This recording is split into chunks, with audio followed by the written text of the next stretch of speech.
Never let yourself be the victim. If I could go back in time and have a conversation with my 8 to 10-year-old self, that would be the message I would give. Because when you think about it, you're a kid, things don't go your way, what do? You cry, you whine, you throw a fit, you want your parents to feel sorry for you. You feel sorry for yourself. It's how you deal with things at that age. And then you grow up, but you don't necessarily shed that habit, that mentality.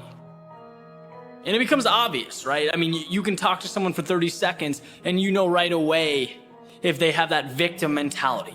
The world's falling down, they're tired, they have so much to do, they're so busy, X, Y, and Z.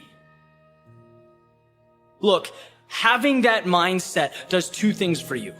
One, it makes you come across helpless and weak, and no one wants to come across that way. Two, it does not get you to where you're going. It does not change the situation. Right? Here's the reality. There is always a way to get what you want. There is always a way to position yourself to move away from what you don't want. You can quite literally become what you want to become, but you cannot look at life like it's this problem, like it's against you. The ball is in your court.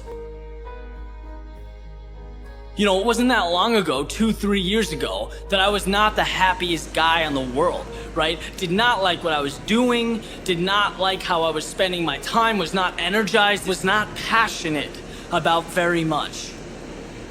But the time came where I didn't want to live like that. I had a conversation with myself. I stopped being the victim, I stopped complaining, and I asked myself, dude, what do you want? What is your purpose? What is your goal? Who do you want to become? And I literally made the decision and walked away a different person. And the things around me changed, my life changed, because I made a decision to never be the victim again, to get what I want. I became the author of my own story. And you realize just how simple it is to transform your situation. Not easy, right? And it takes time. But there's always a way to get from point A to point B. And this separates the world into two kinds of people. People who look at how things are, who accept reality as truth, who complain, and people who look at what can be, who make the most of any situation. Look at life as if it's clay, to be molded, to be shaped. It seems funny to me, knowing what I do now, that I went through any of my life like a hamster on a wheel. That I talked to people every day who didn't energize me, that I didn't want to be around, that I did things I wasn't passionate about. That is insanity.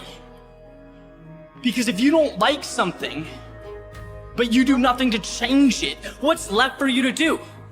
Complain, whine, stay where you are, that's it.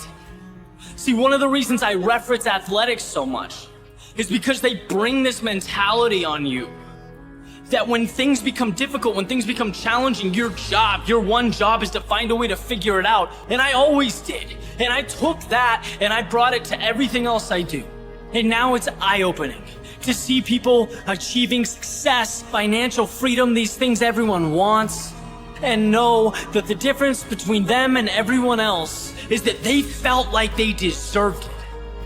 A lot of the time they weren't smarter, stronger, they weren't more gifted starting out, but they moved toward what they wanted. They didn't cry or groan about the problems, they didn't look for sympathy. Those at the top of the mountain are not victims. They would never let themselves be victims. It's about the other side, the opportunity. Getting from where you are to what you want.